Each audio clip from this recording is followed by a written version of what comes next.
আসসালামু আলাইকুম রহমতুল্লাহি ওবরাকাতুহু। আজ আমরা একটি শিক্ষণীয় গল্প শেয়ার করব, যা আমাদের ক্ষমা, গুরুত্ব এবং সহানুভূতি সম্পর্কে শিক্ষা দেয়। আমাদের গল্পটি আমাদের প্রিয় নবী হযরত মুহাম্মদ সাল্লাল্লাহু আলাইহি ওয়াসাল্লামের জীবন থেকে নেওয়া হয়েছে। চলুন গল্পটি শুরু করি। একবার হযরত মুহাম্মদ সাল্লাল্লাহু আলাইহি ওয়াসাল্লাম মক্কায় অবস্থানরত অবস্থায় ছিলেন। তখন মক্কার কুরাইশ গোত্রের কিছু লোক মহানবী সাল্লাল্লাহু আলাইহি ওয়াসাল্লামের উপর অনেক কঠোর আচরণ করছিল এবং অনেক নিপীড়ন অত্যাচার করছিল।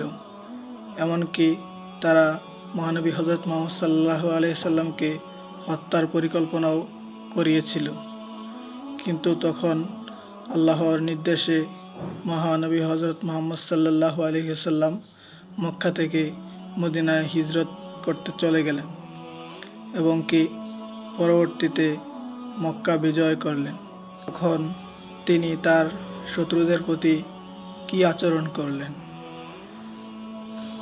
মক্কা বিজয়ের দিন মহানবী হযরত মুহাম্মদ সাল্লাল্লাহু আলাইহি সাল্লামের কাছে সম্পূর্ণ ক্ষমতা ছিল তার শত্রুদের শাস্তি দেওয়ার, কিন্তু তিনি তা না করে তিনি বললেন, আজ সবাই মুক্ত, আজ তোমাদের প্রতি আমার কোনো অভিযোগ নেই, যাও তোমরা আজ থেকে মুক্ত।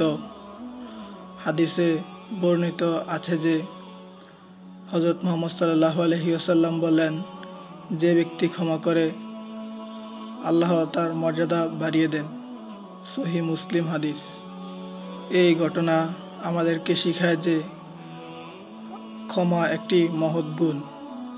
আল্লাহর সন্তুষ্টির জন্য মানুষকে ক্ষমা করে দেওয়া উচিত। ক্ষমা করার মাধ্যমে আল্লাহর সন্তুষ্টি অর্জন করা যায়। আল্লাহর রাসূল সাল্লাল্লাহু আলাইহি ওয়াসাল্লামের আচরণ থেকে আমাদের শেখার অনেক কিছু রয়েছে। তার মধ্যে হচ্ছে ক্ষমা।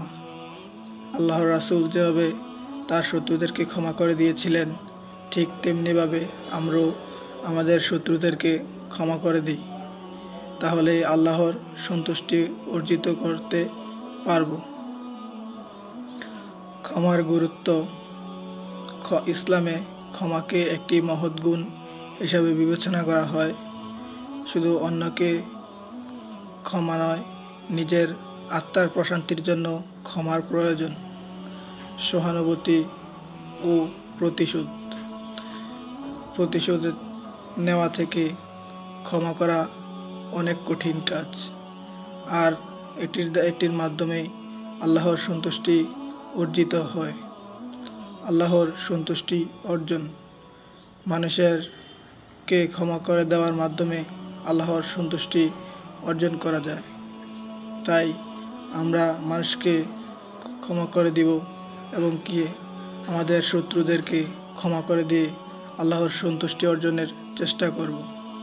আসুন সবাইকে ক্ষমা করে দিই। আমাদের সবাইকে আল্লাহ তাআলা ক্ষমা করার তৌফিক দান করুক, আমিন।